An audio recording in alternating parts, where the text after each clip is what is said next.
आपल्यासोबत मराठा आंदोलनकर्ते मनोधर जरांगे आहेत। दादा, तुम्ही शिवनेरीवरती शिवाजी महाराजांचं दर्शन घेतलं, काय साकडं घातलं? राजांना साकडं घालण्यासारखे पुढची व्यक्ती नाहीये, त्याच्यामुळे त्यांना साकडं घालून काय करता। परंतु आम्हाला प्रेरणा मिळाली, ताकद मिळाली, आम्हाला बळ मिळाला, आशीर्वाद मिळाला। पवित्र शिवनेरी गडाची कंपाळाला माती लावल्यावर माणूस यशस्वी होतो आणि त्याची परिस्थिती मला आहे।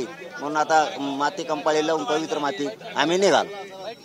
काय संकल्प असणार आहे? शिवनेरीवरची माती तुम्ही कपाळाला लावले, आरक्षण घेतल्याशिवाय मुंबईतून उठणार नाही? नाही, अजिबात नाही, अजिबात नाही, उठणार नाही। नाही, आम्हाला पण आहे कायदा, आम्हाला पण आहे अधिकार, आम्हाला पण आहे संविधानात दिलेला। लोकशाही मार्गाने सगळे नियम पाळून करणार, पण आझाद मैदानालाच करणार। काल रात्री जवळपास 2-2 वाजेपर्यंत पावसामध्ये ठिकठिकाणी गावोगावी महिला सुद्धा उभ्या होत्या। लोकांनी संकल्प केलाय की यावेळेस आरक्षण घेतल्याशिवाय मागणार नाही। हो हो, 5-7 टप्प्यात लोक आहेत आता। गावखेड्यातले मायमावल्या एकत्र झाल्यात, नोकरदार वर्ग, व्यावसायिक, राजकारणी सुद्धा। अंतिम टप्प्यात आता सांगायला नाही पाहिजे, माझ्या तोंडात आलतच, अंतिम टप्प्यात ते सुद्धा तुटून पडणार आहे। आता 1 दिवसाची परवानगी आहे, आता तुम्ही मुंबईत पोहोचणार आहात, काय सांगणार सरकार? देवेंद्र फडणवीस साहेब अपमान करणार नाहीत मराठ्यांचा 1 दिवसाची देऊन, पुन्हा नाराजीचा रोष त्यांच्या अंगावर घेणार नाहीत, ते कायमस्वरूपी देतील, करतील। आता मुंबईत आझाद मैदानामध्ये मैदानाबद्दल तुम्ही नवी घोषणा केली, 5000 लोकच फक्त आता मैदानात जाणार।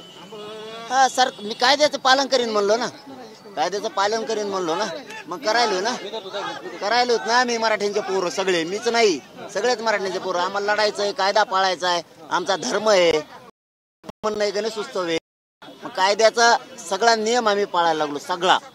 आता सगळे येणार, मुंबईत सगळे येणार। जरी मुंबईत आले तर दुसरा शब्द दोन्ही चॅनलच्या आपल्या माध्यमातून सांगतो, राज्य सरकारला पण आणि मराठ्यांना पण, जरी मराठे सगळे मुंबईला आले तरी पोलिसांनी त्यांना बोलायचं नाही। मी त्यांना दिलेले पर्याय जागेवर मी पाठवतो। सरकारचं शिष्टमंडळ भेटतं 3 तासात तयारी सरकारकडून सुरू झालेली आहे, रस्त्यात तुम्हाला भेटणार आहे, तुमच्याशी काय बोलणं झालंय आणि संवाद साधला तर तुम्ही चर्चा करायला तयार आहात? करणार, चर्चेला काय हरकत आहे, चर्चेला काय हरकत आहे, पण अंमलबजावणी नाही पाहिजे मला। चर्चेला लिखेला कदरून गेलो मी, यार पाय गळते ना, आपण निवांत घेऊ। एका दिवसात जर दमन चल रे बाबा, दमन चल, एका दिवसात ह्या सगळ्या गोष्टी पूर्ण होतील? 5000 लोक गेले तरी चालेल, पण एका दिवसात मागण्या पूर्ण होतील? नाही, 1 दिवसात मान्यच नाही ना आम्हाला, बाकीच्या सगळ्या नियम कायद्याचे मान्य आहेत आम्हाला, 1 दिवस मान्य नाही। एका दिवसात अंमलबजावणी करा, मग नसता जोपर्यंत मागण्याची अंमलबजावणी होत नाही तोपर्यंत आम्हाला मुख्यमंत्री देवेंद्र फडणवीस साहेबांनी परवानगी दिली पाहिजे। दादा, सरकारचं शिष्टमंडळ तुम्हाला भेटणार आहे, शिष्टमंडळाशी चर्चा करणार की लेखीच तुम्हाला आरक्षणाचं आश्वासन? आश्वासन नाही, लेखी नाही, फेके नाही, काही नाही, काही नाही, लेखी नाही, फेके नाही, काही नाही। लेखीला कटाळलो मी, सगळ्या गोष्टीला कटाळलोय मी पुऱ्या। एकनाथ शिंदे साहेब असं म्हणाले की मी मराठा समाजाला 10% आरक्षण दिलं, नक्की आरक्षण कसं हवंय? ओबीसीतून हवंय की दिलेलं 10% आरक्षणाची अंमलबजावणी होत नाही? 10% 50%च्या आत घेता का? ते करायचं नाही, आणि उगाच काहीतरी सांगायचं आमचं आरक्षण ओबीसी ते आणि ते आम्ही घेणार। आता सरकारच्या शिष्टमंडळानं जर तुमच्या समोर काही अटी शर्ती ठेवल्या तर तुम्ही मान्य करणार? काय अटी संबंधी सगळं झालेलं आहे, काय अटी बघून द्या ना मला त्यांची।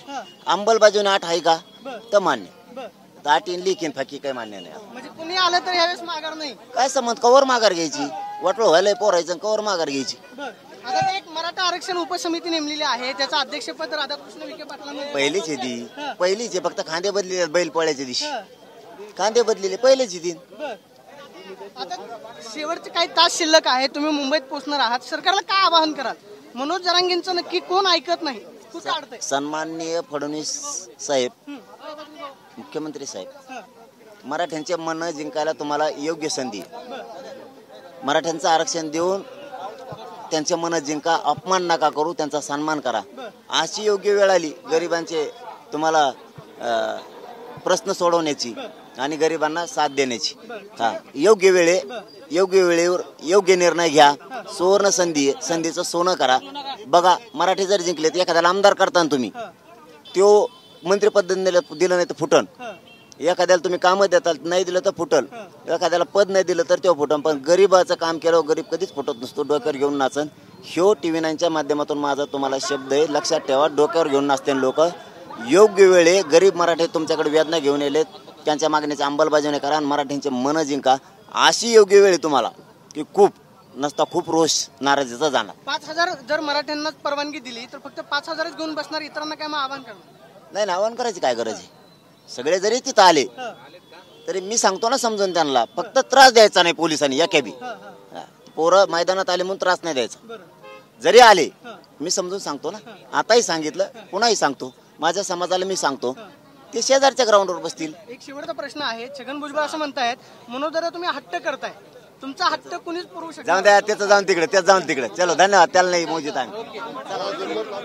मनोज जरांगे हे आता थेट मुंबईच्या दिशेने निघालेले आहेत आणि आपण पाहतोय की जुन्नरच्या शिवनेरीच्या पायथ्याशी ही गर्दी जी आहे ती त्यांच्या भेटीसाठी आपल्याला पाहायला मिळते. जर कदाचित मोठ्या संख्येनं मराठा बांधव मुंबईमध्ये आले तर मी त्यांना आवाहन करेल, मात्र पोलिसांनी त्यांच्या अंगाला हात लावू नका अशी प्रतिक्रिया मनोज जरांगेंनी दिल्यास पाहायला मिळते. कॅमेरा पर्सन विशाल सोनी, प्रदीप कापसे, टीव्ही मराठी, जुन्नर.